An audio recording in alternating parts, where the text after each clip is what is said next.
Hello, everyone, and welcome to this United States of Care webinar, Realities of Elder Care During COVID-19.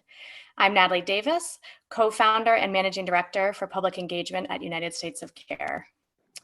I'd like to start by thanking everyone for coming, as well as our sponsors today, AARP. AARP is the nation's largest nonprofit, nonpartisan organization dedicated to empowering people 50 and older to choose how they live as they age. With a nationwide presence of nearly 38 million members, AARP strengthens communities and advocates for what matters most to families, their health security, financial stability, and personal fulfillment.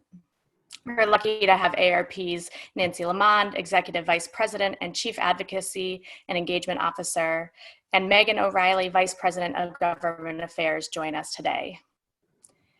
A little bit about United States of Care before we jump in. United States of Care is a new nonprofit organization founded a few years ago by a diverse group of policymakers, advocates, everyday people, providers, entrepreneurs, public health experts, community leaders, and many more. Our mission is to ensure that every single American has access to quality, affordable healthcare, regardless of health status, social need, or income. Our country, no doubt, is at a pivotal moment, and our mission has never been more relevant or important.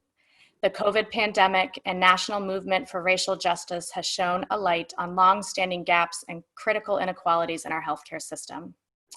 Since the pandemic began, United States of Care shifted our resources fully to support COVID-19 response efforts.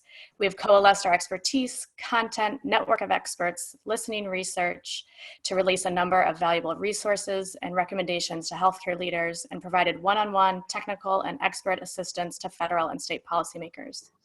We rely on our Founders Council members, Entrepreneur Council, and the Voices of Real Life.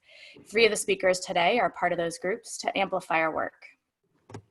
Today's webinar will focus on the realities of elder care and specifically the role of caregiving during this pandemic. Caring for our nation's elders and managing their significant needs was already a huge challenge for families and for our healthcare system.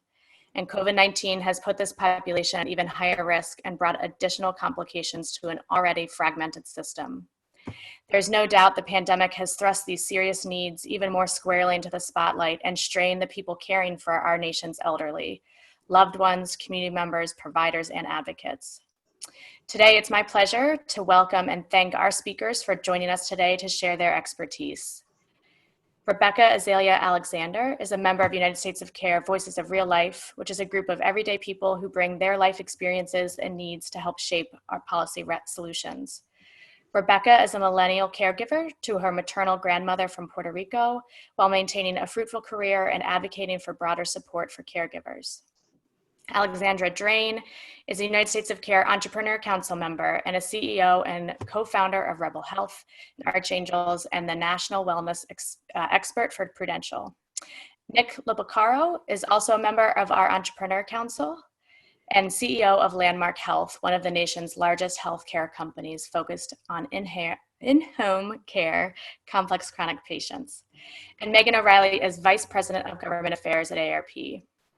As the title of this webinar reveals, the challenges of caring for our elders have been magnified by COVID-19, and we're honored for these experts to share where we are and what's to come. It's a big topic, and so we've asked each speaker to focus their comments on the reality of elder care during the pandemic and what they wish for the future for caring for the elderly. They'll each take 5 minutes to talk from their personal points of view as caregiver, provider, advocates, and change makers. Then we'll open up the floor to questions and we'll put up instructions when that time comes. Lastly, for more information on our work during COVID, as well as our Entrepreneur Council and Voices of Real Life, you can visit our website at unitedstatesofcare.org. And on that website, you'll find the recording and transcript for this webinar in 24 to 48 hours. With that, I'm honored to turn it over to Nancy LeaMond to say a few words. Nancy? Well, thank you, Natalie, and thanks to USofCare for your leadership and for including AARP in this conversation. I'm a former caregiver and a serial caregiver, and this is an extremely important issue to me personally, and it's an extremely important issue to AARP. As Natalie said, almost overnight, the pandemic has laid bare a simple truth many of us have tried for years to bring to light. that our economy breaks down when people cannot balance work with caring for their family and their loved ones. Now, up until now, family caregiving has largely been a personal matter, but the challenging realities of caregiving are suddenly on display. Due to the current healthcare crisis, the now more than 48 million family caregivers are juggling it all, working from home while caring for children or aging parents, and worrying about what happens if they get sick. There is no backup system. And millions of essential workers must make impossible choices, such as live without a paycheck, come home to a sick child, an aging parent, or a spouse with a disability, and put vulnerable lives at risk. Even before the pandemic, the work of caregiving was costly to families. 1 in 5 caregivers report high financial strain. And after all, family caregiving is not a short-term commitment. The average length of care is 4.5 years. The pandemic is also changing the future of caregiving. An entire generation today is watching and experiencing the crisis unfolding in our nation's nursing homes and long-term care facilities. As of today, more than 59,000 nursing home residents and staff have died from COVID-19. That's 40% of all COVID-related deaths in the United States, and the number's rising every single day. At AARP, these realities are nothing new to us. But now, with the COVID-19 pandemic highlighting all the system's flaws, we see a rare opportunity born out of this crisis to do something bold and lasting as our nation responds. It's not enough to return to our patchwork system of public and private supports for people who provide care. We can seize this moment to create meaningful, sustainable change in state and federal policy, business practice, and community response. Now, in the short term, we need to provide immediate support, and we need to demand answers. In the longer term, though, we should address the barriers that prevent older adults from remaining safely in their homes and communities and consider new models for care. From our perch as the nation's largest organization dedicated to empowering people 50 years and older, we know a goal like this requires bold action. And that's why we need to ensure all working people have access to paid sick and family leave. We also know we should provide tax credits for resources in return for time spent providing family care, and we should increase the availability of home and community-based options. We need to urge policymakers and businesses to invest in making it affordable, accessible, and acceptable for all to care for loved ones as they age. And we can mobilize entrepreneurs and innovators to pilot new solutions for older adults. I look forward to working with many of you to continue to draw much needed attention to this issue as we really look to find solutions for millions of caregivers who are depending on us to do so. So with that, I thank you again for sponsoring this, and I pass this along to Rebekah. Thank you so much, Nancy. Hello, everyone. It's a pleasure to be with all of you today, able to use this platform to share the perspective of a millennial caregiver. My journey began 9 years ago when my maternal grandmother moved up from Puerto Rico to live with us after my abuela passed away. Neither myself nor my mother could have anticipated all of the extraordinary challenges to managing my grandmother's care that would come our way. She was with us at home for the first 7 years, but unfortunately, approximately 2 years ago in May, my grandmother was admitted into rehabilitative care after a fall in our kitchen and never came home. She never fully regained her strength and became bedridden. Since her initial admission, she has been placed on and taken off hospice care, ironically, the latest stint ending in November 2019, just before the pandemic began. Prior to the pandemic, my mother and I went to visit her nearly every weekend, myself every other weekend, as I live and work in New Haven, Connecticut now. This was challenging in and of itself, but we were happy to do it, knowing we could keep eyes and ears on the ground, maintaining some degree of control over the quality of care she received. With the onset of the pandemic, all our connections to her have nearly evaporated, and the guilt pangs, anxiety, insomnia, and yes, sometimes depression that we already lived with have intensified, easily by tenfold as a result. My grandmother is too frail to reach for the phone in her room, so calling her directly to speak to her is out of the question, and despite repeated requests to have her phone simply placed on her tray table so we can reach her, they have been ignored. We are able to currently schedule FaceTime calls to see her, but that's when and if the staff are able to coordinate these videos. Many requests have been missed.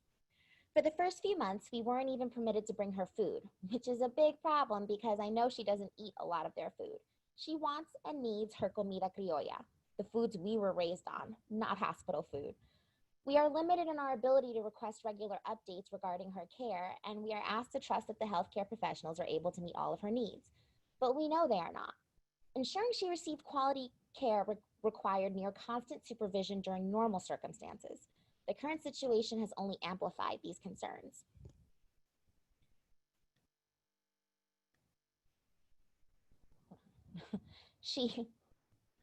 I'm sorry, everyone.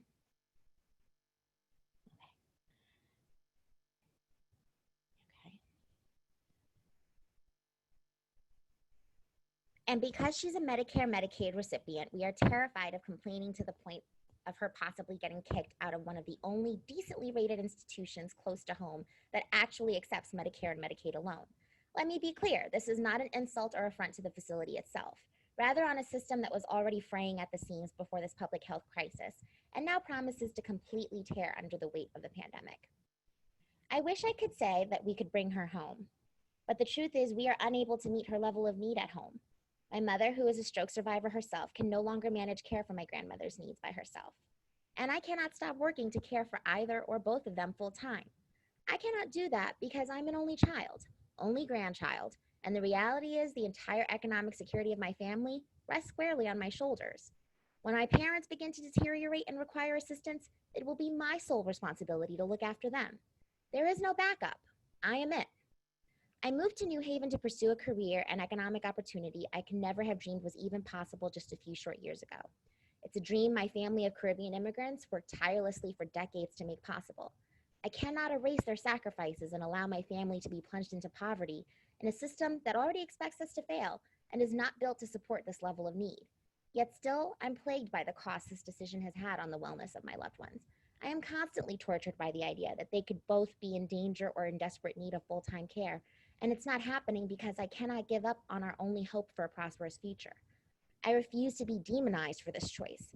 I'm here today and every day that I choose to participate in caregiver advocacy, because while I may not know what to do or how I'll handle the weight of my loved one's care while juggling a full-time career and maybe one day a family, I can't be the voice for those. I can at least be the voice for those already living with the challenges of these responsibilities, as well as those who aren't even aware that this is going to hit their home soon too. It is my sincerest hope families like myself will have their voices amplified during this extraordinary period, and that we are able to galvanize around policies that will support all of our long-term care needs for aging seniors, as well as desperately needed support services for caregivers themselves. Thank you very much for your time. Next up, please welcome Alexandra Drane with Rebel Health ARCHANGELS and the USofCare Entrepreneurs Council to hear more about her experience as well as her fantastic work. Thank you, Rebekah. You are truly extraordinary, and it is such a thank you for sharing your story and the reality of what so many caregivers are going through, and you share it so beautifully. We talk a lot about at ARCHANGELS about the importance of having a combination of data and stories, because data engages your brain and gives you permission to believe, but it's really the stories that engage your heart, and that's where behavior change happens. So I want to build on the incredible story you had by backing it up with some of the data. I know AARP has beautiful data. LeaMond, United States of Care, is gathering incredible data on the reality for caregivers right now, and hopefully using it to inform policy for the best of all of us. I know that's what we're all pushing toward. So we did some analysis. We ran a study in May of 2020 on caregiver intensity, which is the metric that we use to look at the impact on caregivers across a number of different variables. And one of the things that was really surprising to us, not when we thought about how our bodies felt, but when we think of what we see in the news, actually 61% of the national sample indicated that they're a caregiver when we defined it as worrying about, taking care of, or looking out for a friend, neighbor, or family member due to COVID-19. And 55% of that 61% actually said that this is a new role for them due to COVID-19. 57% of those caregivers overall are experiencing clinically significant levels of stress, anxiety, and/or depression. And Rebekah, listening to your story, like I just, feel that on you, level of stress. You are what we would call a high intensity caregiver, and the number of those experiencing clinically significant levels of stress, anxiety, or depression climbs to 92% when you're looking at high intensity caregivers. So I think oftentimes we pretend it's great to be young. I'm actually love getting older, but that's not true if you're a caregiver. 56% of millennial caregivers are reporting COVID-19 related loneliness or isolation due to the pandemic. And Gen Z caregivers, believe it or not, are feeling this even more, with 69% reporting loneliness or isolation because of the pandemic. Now, we do see that age is having a potentially protective effect, with 42% of boomer caregivers reporting the loneliness or isolation, potentially indicating maybe they're gaining some resilience over time. I had a hysterical conversation the other day where I actually by accident used the word only before saying 42%. And then I had to like apologize a million times and say, I cannot believe I just said only before 42%. That's 42% of boomer caregivers are reporting loneliness or isolation, and that's horrifying. So when I use the word intensity for us at Archangels, that's really a combination of the caregiving load. We're very careful not to use the word burden. There are so many negative connotations to the word burden. A lot about being a caregiver is hard. A lot about it is glorious and extraordinary, and what we want to be finding and celebrating those things. So it's the burden, it's the load, and then it's the buffers you have or don't have to mitigate that load. So examples of the load are things like time, finances, family conflict, self-doubt. Examples of things to buffers are feeling supported, being informed, finding meaning. And then there's also the impact that this has on you, obviously a huge impact from a mental health, behavioral health perspective. And of course, we see that manifest physically. And those examples would be things like self-neglect, withdrawal, emotional distress, work impairment, all things that Rebekah has already spoken to so beautifully. Rebekah, you also just mentioned the issue of insomnia. And for some people across the country, COVID has meant that they get to sleep more. That's not necessarily true for caregivers. 25% of caregivers are reporting sleeping less than usual. And we can imagine this is less than their already diminished levels because we know caregivers sleep less. The level of intensity also has a huge impact. Age, again, not protective. Gen X women, 48%, and 50% of millennial men with high levels of intensity are sleeping less than usual. Caregivers are reporting, as you would expect, using alcohol and medication, but it's not as much as you would think because it's really hard to be a caregiver in the middle of the night if you're drunk or if you're hungover. We see the highest rates of coping with alcohol for 26% of Gen X men. With medication, we see about 30% of millennial men and 23% of millennial women. And what we do know, I'm going to share this statistic because most of us, what we work on so hard, we know that one of the best treatments, one of the best lines of care is to help people feel less alone. So any of you who have personally gained the COVID-19, don't feel badly if you're a caregiver, because the COVID-19 is very real for caregivers. Stressed out caregivers are turning to food at an alarming rate. Half of caregivers report they were coping through food. For women, Gen Z women are at the highest risk, 72%. And for men, millennial men at 53% are turning to food to cope. So it's less for boomer women and less for boomer males, and that is a relationship that you can see as it goes through the generations. When we start to talk about what can we do about this, there are some folks who are holding out hope individually. Well, when COVID is over, this is going to get better and everything's going to get better. People who were caregivers before COVID, that is decidedly not true. More than 80% of caregivers who are taking care of someone before COVID expect their caregiver responsibilities to stay the same or even increase after the pandemic has abated.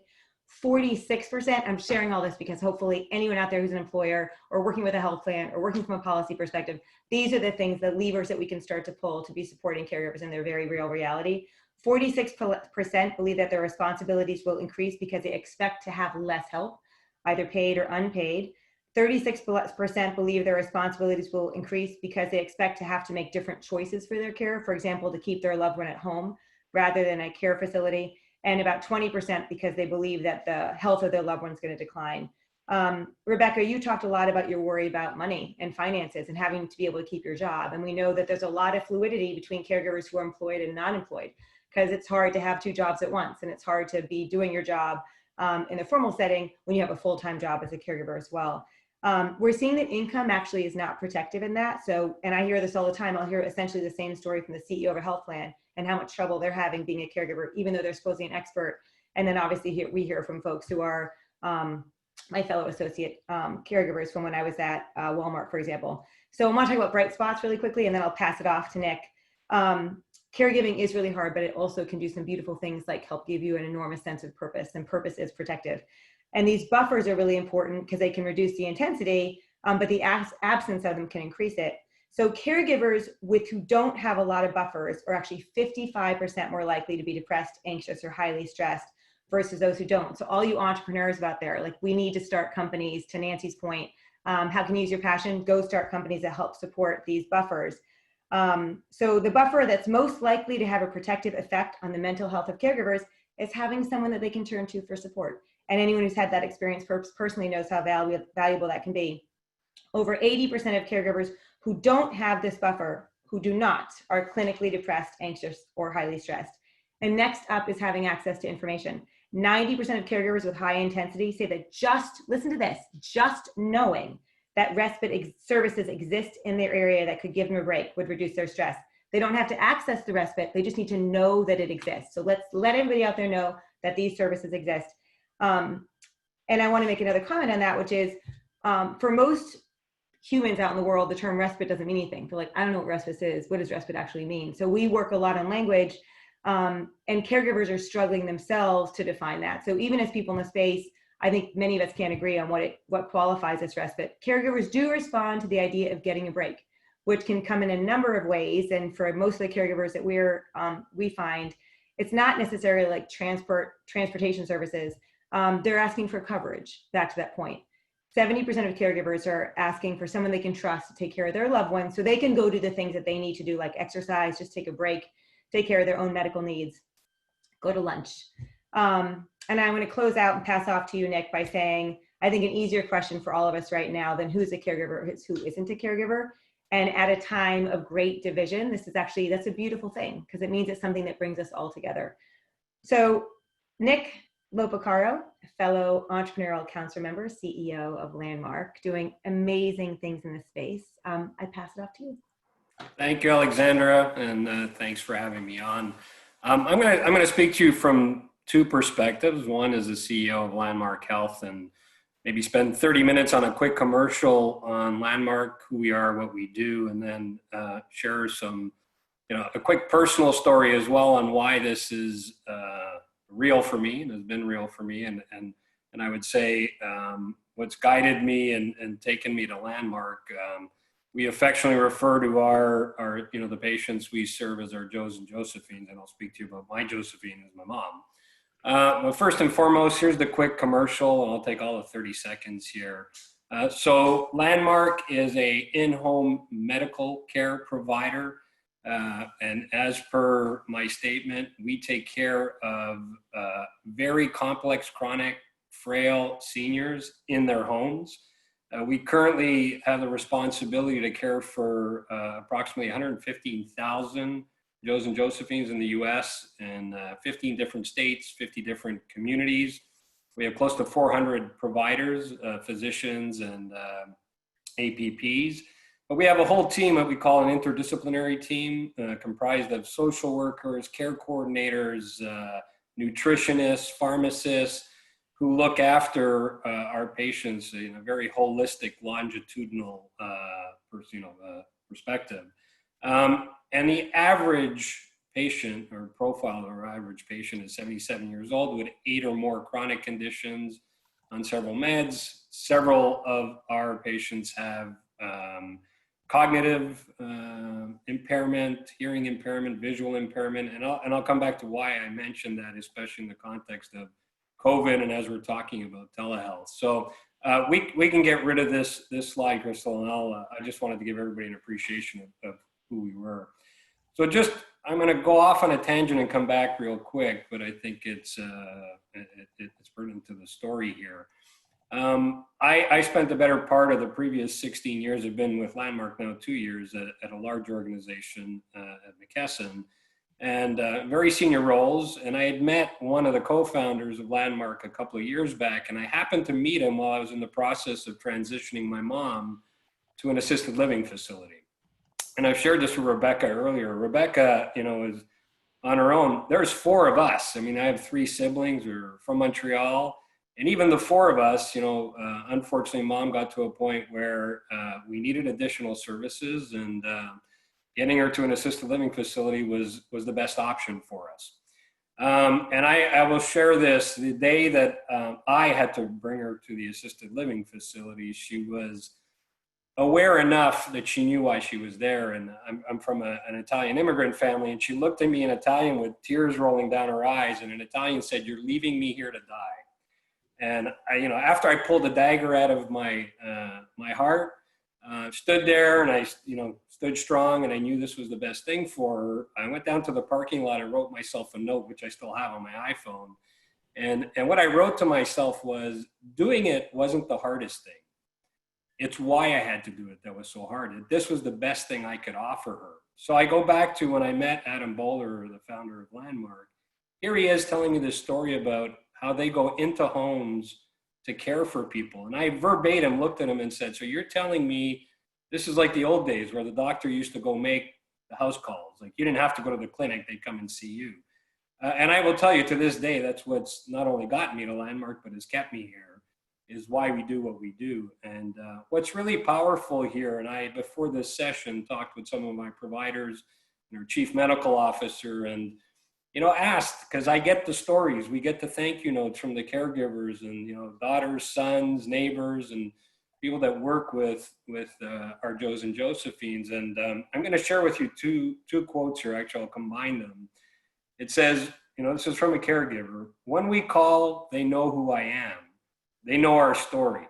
I feel very connected to the whole system. As a caregiver, Landmark gives me peace of mind." And what we pride ourselves on is we really are part of that. We really are part of the family. We really get to know, and we build this intimate relationship with our Joes and Josephines. And just to sort of get to, COVID and how it's exacerbated the need, and at the risk of sounding a little shameless, has really shown a spotlight on what it is we do and the importance of what we do. And I'm going to borrow off of something Nancy said in her opening. We deal with people that are typically already homebound or home limited.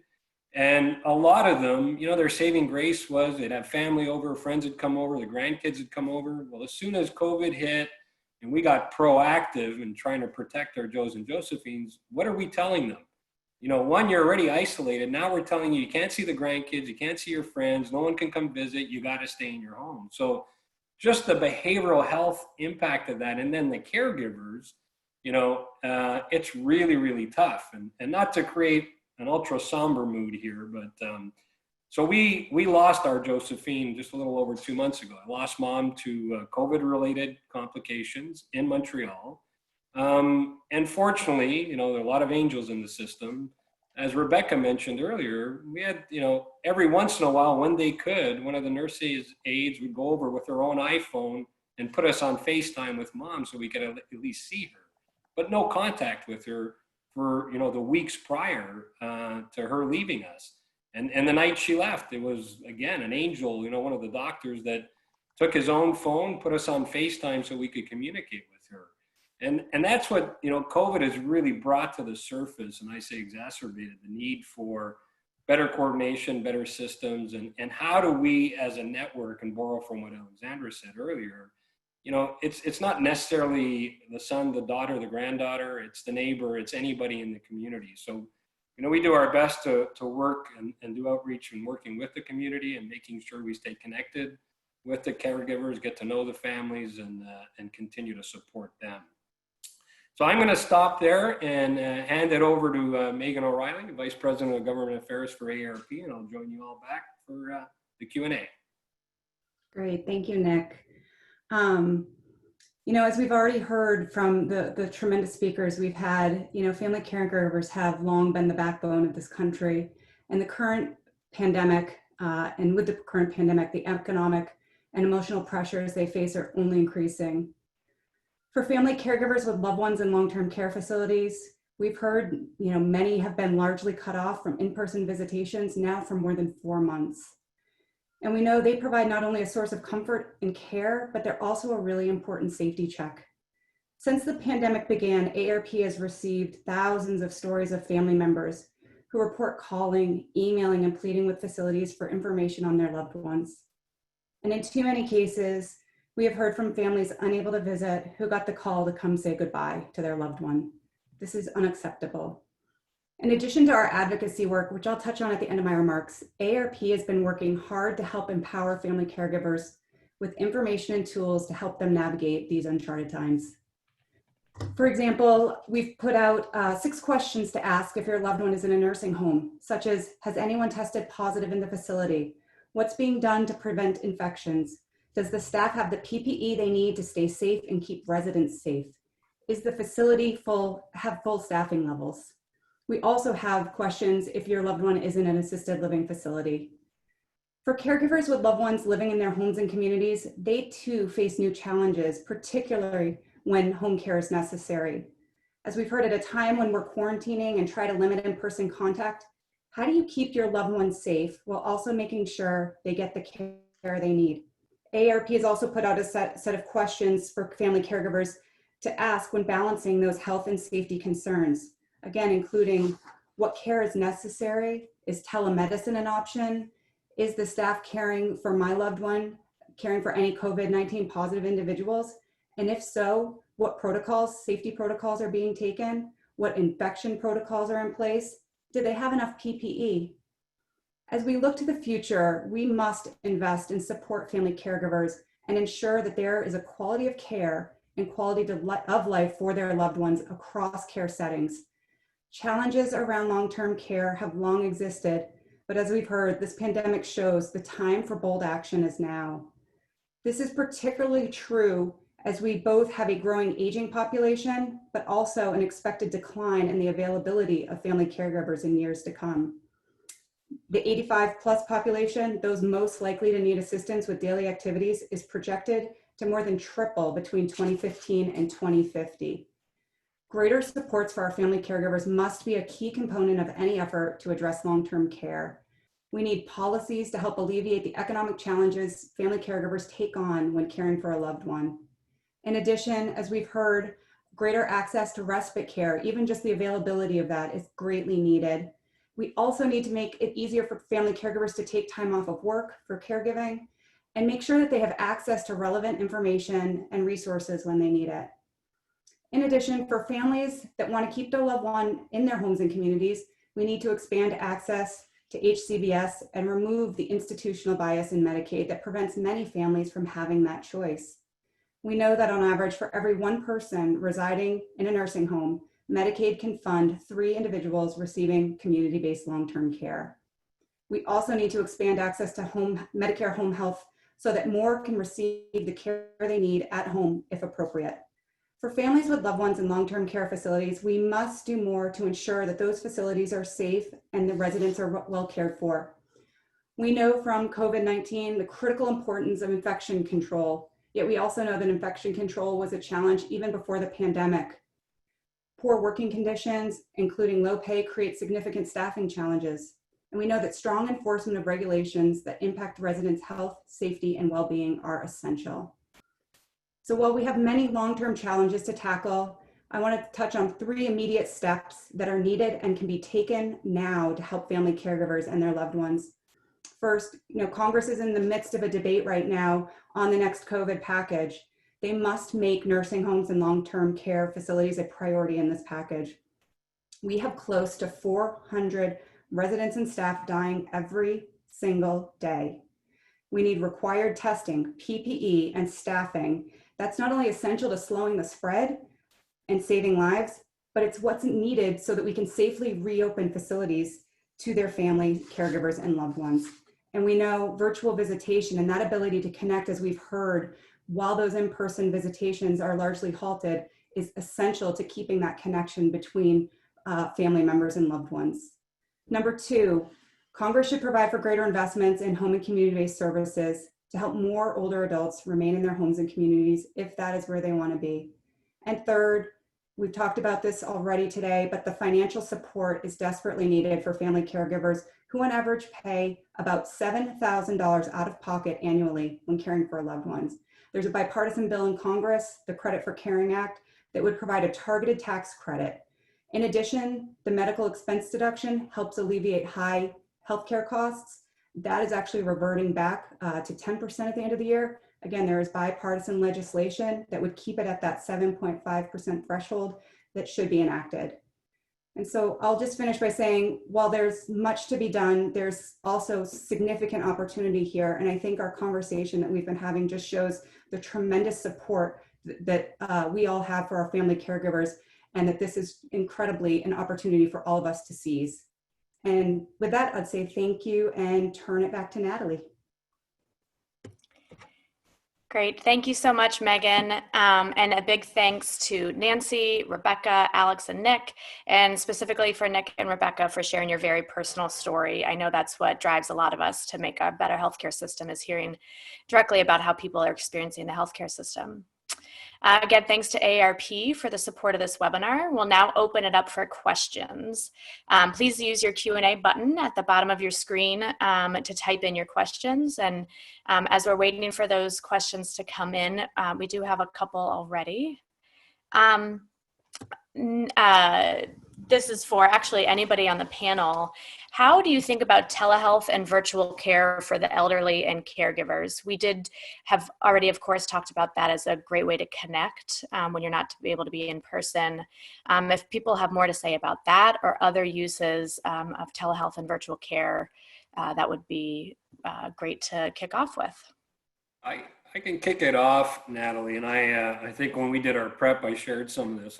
I've had a couple of interviews where people have focused on telehealth and all the rage, and I preface this by saying hopefully I don't come off as a Luddite. I just crawled out of a cave and discovered fire, because for us, telehealth is a tool. We've embraced it, we use it, but it's not a panacea, especially when you look at the population we've been talking about, or the population we serve.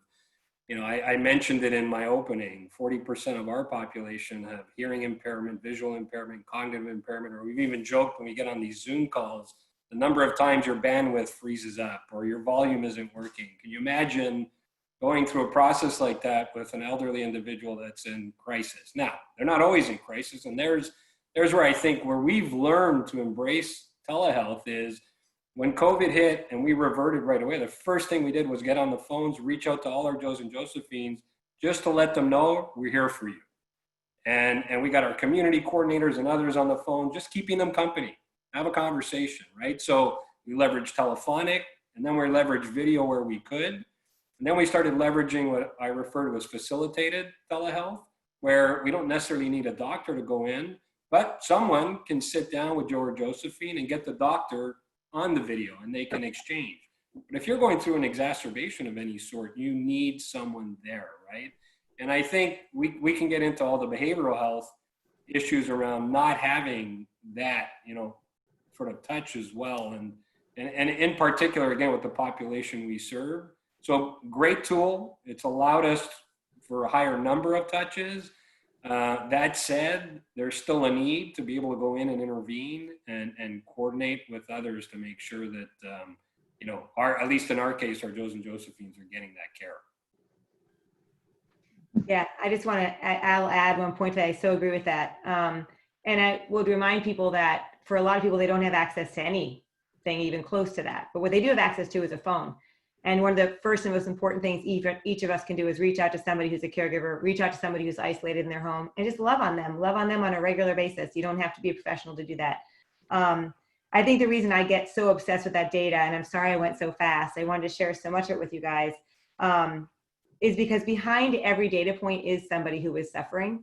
And I think we can use that data to drive action and hopefully ultimately to drive impact. And obviously we need to have a huge amount of impact in that notion of connection, Nick, that you're speaking to, and the enormous loneliness we see that elders are having in their homes. And obviously that loneliness is going all the way down to Gen Z and below that. So no one is spared right now. I wanted to add one thing on telehealth. There are very few benefits of COVID, but one has been to kind of supercharge the telehealth movement.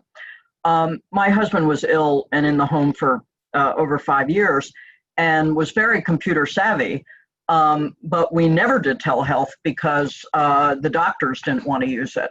So as we move ahead, we have the challenges of broadband, we have the challenges of educating older Americans, especially with technology, and we need to focus on that. But I think for me, the question is, how will the medical profession adapt on an ongoing way? Will the reimbursement system support it? And, how can we be clear about when telehealth is an advantage and whether it's just going to be another activity for billing and frustration?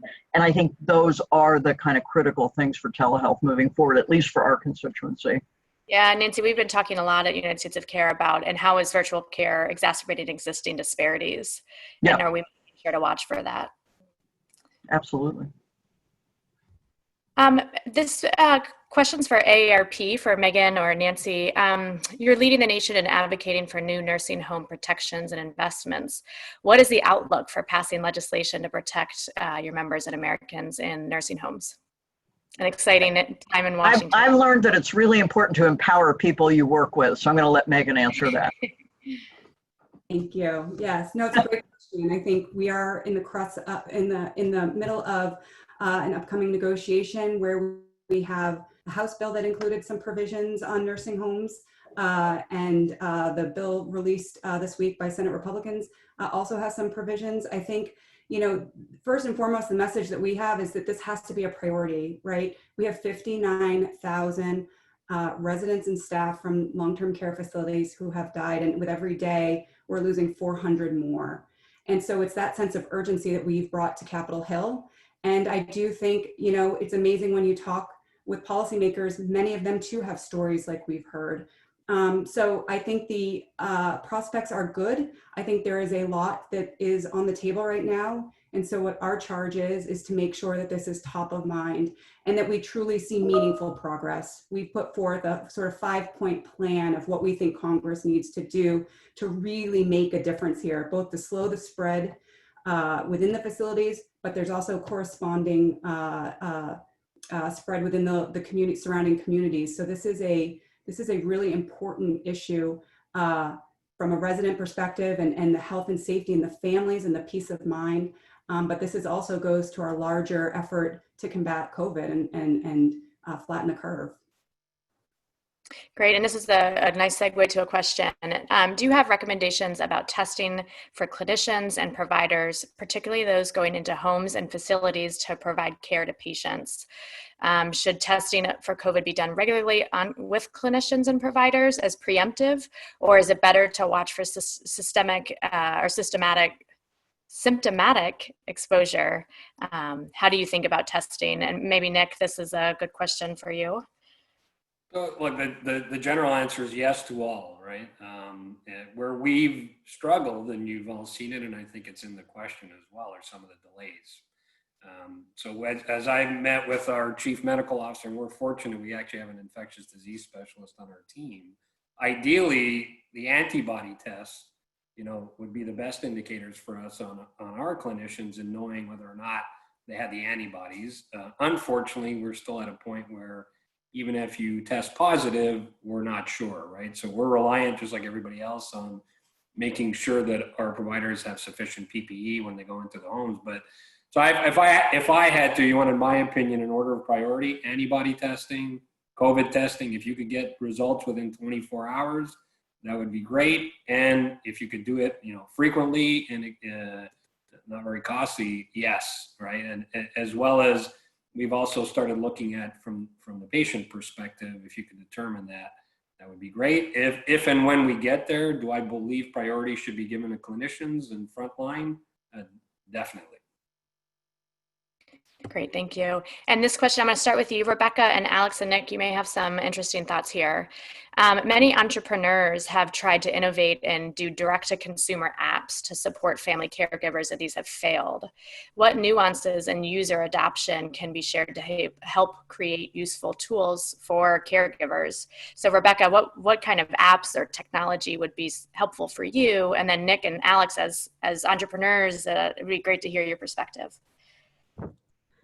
Wow, that's such a great question. I would have to say, I think one of the biggest obstacles is really just reach. So making sure that we are promoting these apps as much as possible, especially, hate to say it, but through social media, is probably going to be one of the biggest connectors really to the faces on the ground and the folks really struggling with this, especially if we're talking about engaging younger generations that are starting to struggle with this a little bit more. I would say that an app that would be useful would certainly connect us to other caregivers in the area, support groups, anything of that nature.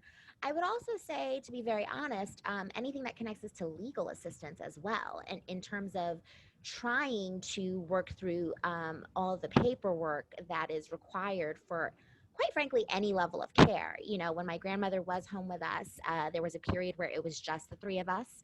And then there was a period where we had home health aides, and then now with institutional care. And I have to say, through each phase, we really benefited from having folks with legal expertise in our lives to help us navigate that. So even if it were maybe just kind of a 101 guide to make sure that you're checklist of, you know, legal proxies and living will and testaments, even just having kind of a guide to walk us through that would be very, very beneficial, because I do find that a number of caregivers that I've connected to are really unaware of the nuances of those steps and how important they are to protecting yourself and your loved one. I'll add to that quickly. Rebekah, I love listening to you. I could listen to you all day long.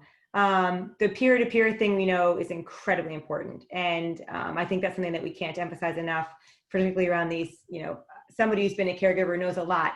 So everybody out there, first of all, you should hire caregivers. They're multitaskers. If you are currently in a caregiver situation, go find someone who's been a caregiver. They're going to have been through everything you've been through before, and they can help you, starting by just helping you feel less alone in what can feel like a hell. Sometimes it feels great, sometimes not. I think one of the biggest challenges with these apps is you got to find a caregiver. And, you know, a lot of folks don't self-identify as a caregiver. They say, well, I'm just a son, I'm just a daughter, I'm just a neighbor, I'm just a friend, I'm just a partner. So number one, to increase awareness, and we can do that by getting leaders across communities, across employers, across health plans to stand up and tell their own stories so that others can see themselves reflected in them, and through that process, self-identify and then feel seen. Number two, I love apps. I'm a technologist entrepreneur. I love technology.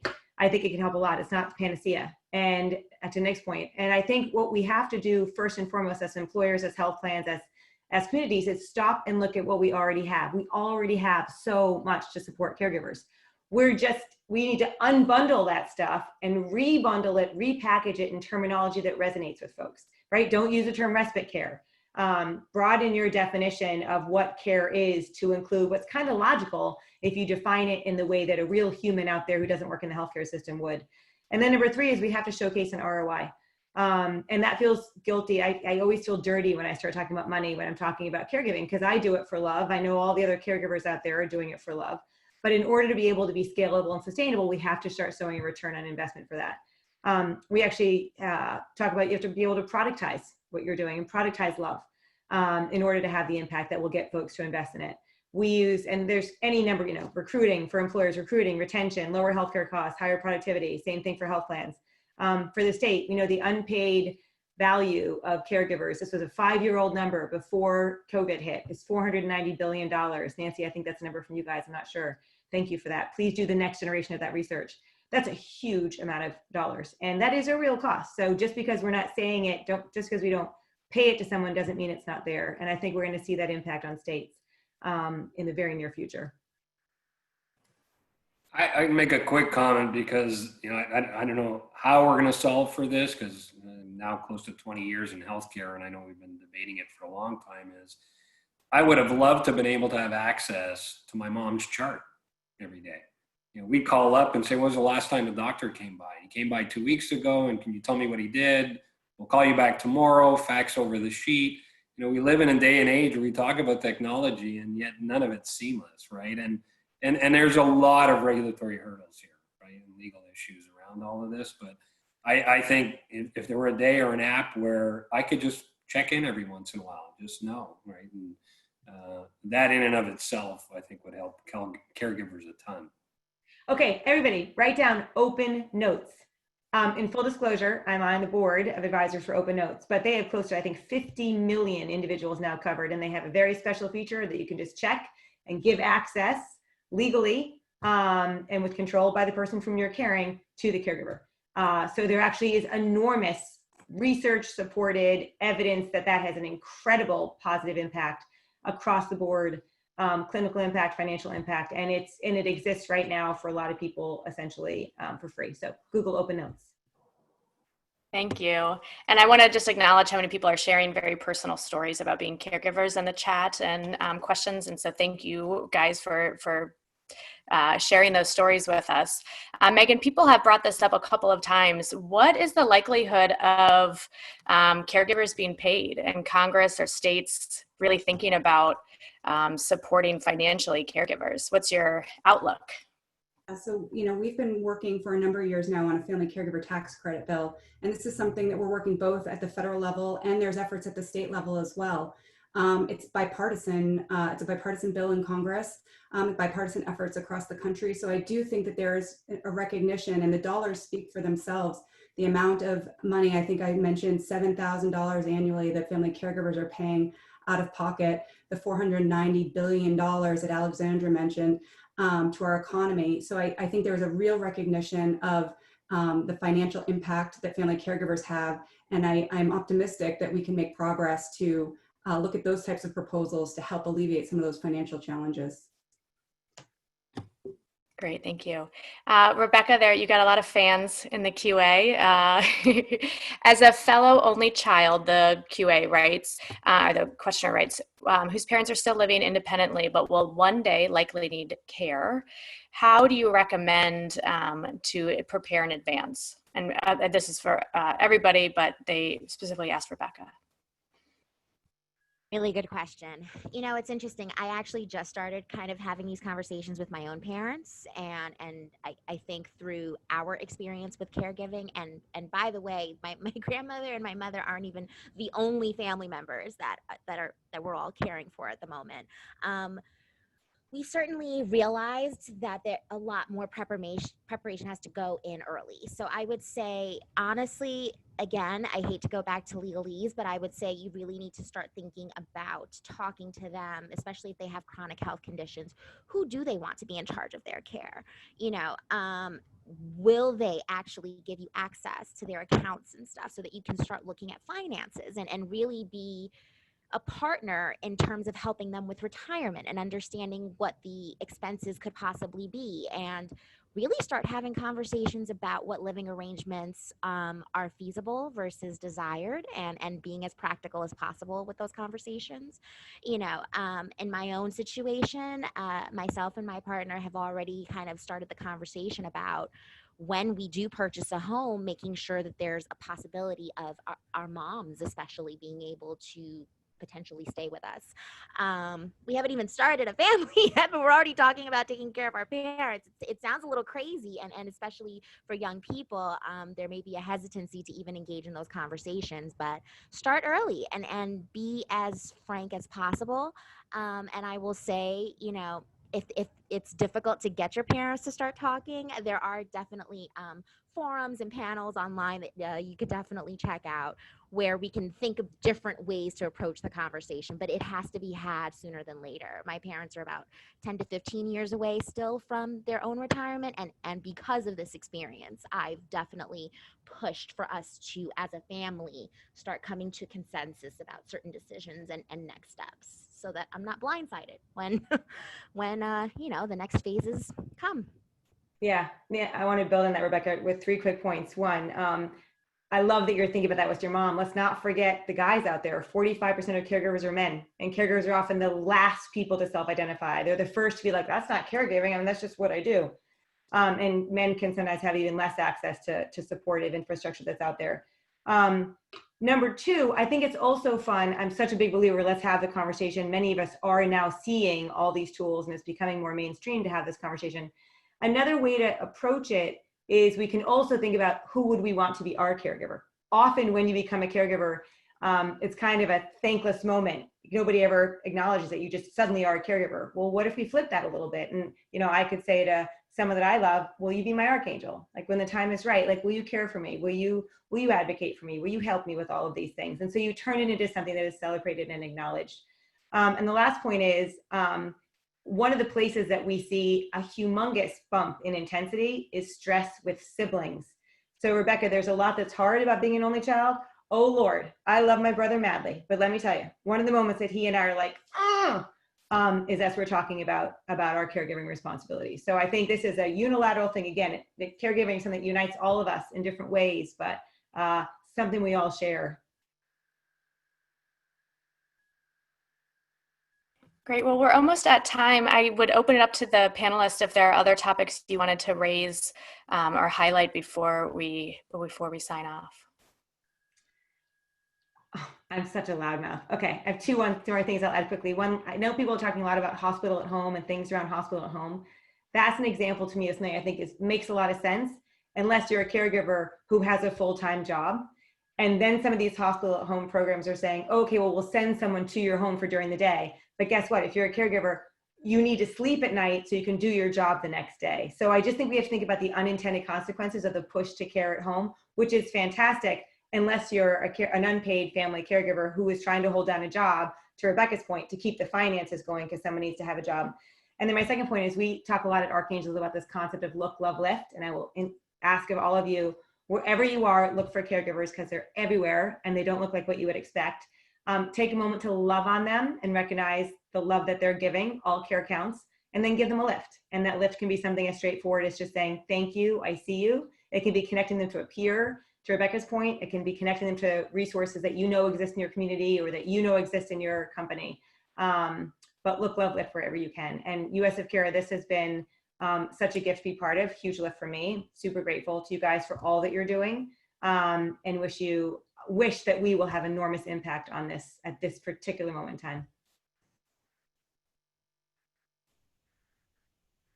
Alex, I love all of your points, and I just want to re-emphasize that really it's so important that those of us who are aware of the caregivers in our lives make ourselves as available as possible to support them, and that includes whatever you are able to lend, whether it's a listening ear or honestly just offering to fill in for a day or a weekend or whatever is at your disposal to really just offer that support. I will say one of the hardest parts about this experience for me is that it really took me plugging into these different organizations, including USofCare, to start feeling like I had allies in this fight, and that there were so many other people with experiences like mine. It's not exactly very popular for a 30-year-old to say, hey, yeah, I have, taking care of parents and grandparents to do. It's not an experience that's really kind of shared very vocally through social media or through your internet works, but the closer you get to engaging with these organizations and connecting to folks, once that connection's been made, offer help, be there, be that support, because that really is what is so required, especially at a time like this. That isolation is so detrimental to, honestly, the physical and mental health of caregivers. And right now we are in survivor mode. We need to galvanize around each other and support this extraordinary period, really. Great. Well, no better words to end it on, Rebekah. Thank you again for sharing. Thank you to AARP for sponsoring and for everybody who tuned in. As a nonprofit organization, our work is only made possible through donations we receive from individuals, foundation, businesses, and partners. If you'd like to join our important community of donors, you may make a gift directly to our website. And you can find, of course, all of our other resources at our COVID hub at UnitedStatesOfCare/COVID-19. You can follow us on Twitter, and we have also put up on the screen there other ways to find our speakers. So thank you again, and everybody have a safe day. Thank you so much.